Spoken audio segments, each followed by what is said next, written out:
Hey everyone, welcome to my another blog. আজকে ব্লগটা ছিল আমার বার্থডে স্পেশাল ব্লগ। 23শে আগস্ট ছিল আমার বার্থডে। তো সেই দিনে আমার সারাদিন কী করেছিলাম সেটারই ভিডিও তোমাদের দেখাবো। রাত 12টায় আমার মেয়ে এবং আমার হাজব্যান্ড দুজনে মিলে আমাকে সারপ্রাইজ দিয়েছিল এবং ছোট্ট একটা কেক নিয়ে এসেছিলো। আর তার সাথে আমার মেয়ে দিয়েছিল আমাকে একটা গিফট লিপ আমার কানের। তো সেগুলো নিয়ে আমার মেয়ে রাত্রি 12টা অবধি জেগেছিলো এবং রাত্রি 12টার সময় বাবার ও মিলে আমাকে এই সারপ্রাইজটা দিয়েছিলো, যেটা আমার কাছে খুব খুব প্রিয় ছিল। কারণ মেয়ের কাছ থেকে সারপ্রাইজ পাওয়া তো একটা আলাদাই আনন্দ।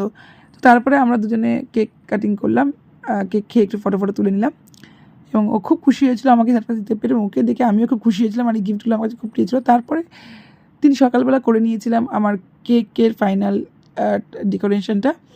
কেকটা আমি বানিয়েছিলাম, কারণ যেহেতু নিজে কেক বানাই, তো আমার হাজব্যান্ড বললো যে তুমি নিজের পছন্দ মতো কেক তুমি তৈরি করো। তো আমি বললাম যেহেতু নিজেই বানাতে পারি, তাহলে বাইরে থেকে অর্ডার করবো কেন। তো কেক বানিয়ে নিলাম। তারপর চলে এসেছে দুপুরে পর্ব, দুপুরে মেন বার্থডে স্পেশাল লাঞ্চ এবং তার সাথে ছিল আশীর্বাদ পর্ব। এই সমস্ত রান্না আমার শাশুড়ি মা নিজে হাতে করেছিলেন এবং আমাকে নিজে হাতে রান্না করে খাইয়েছিলেন। যেহেতু আমার মা নেই, তো উনি আমাকে প্রতি বছরই সুন্দরভাবে রান্না করে সমস্ত দেন এবং আমার বাবা আমাকে আশীর্বাদ করছে। এবং আমার ছোট্ট মা, যে মা আমার এখন ছোটো মা আমার যদি ফিরে এসছে, আমি এটি বিশ্বাস করি। সেই ছোটো মা আমাকে আশীর্বাদ করেছিল এবং বাবার সাথে সাথে। তো তারপরে একে একে সকলের কাছ থেকে উপহার পাওয়া, যতই বড় হয়ে যায় না কেন, উপহার পেতে কার না ভালো লাগে বলো। তো একে একে সবাই আশীর্বাদ করেছিল। আমার শ্বশুর শাশুড়ি, আমার ছোটো কাকি শাশুড়ি, ছোটো কাকা শ্বশুর এবং শেষে আমার হাজব্যান্ড এক একটা পায়েস খাইয়ে দিয়েছিল, আশীর্বাদ করেছিল এবং গিফট দিয়েছিল। তো এইভাবে পরপরগুলো পরপর চললো। তোমরা দেখো, সবটাতে আমার মেয়ে আমার পাশে ছিল এবং সব কিছুতে সেই যেন তারই যেন সবথেকে বেশি উচ্ছ্বাস, তারই যেন সবথেকে বেশি আনন্দ এবং তাকে দেখে যেন আমার নিজেরই কত ভালো লাগছিলো।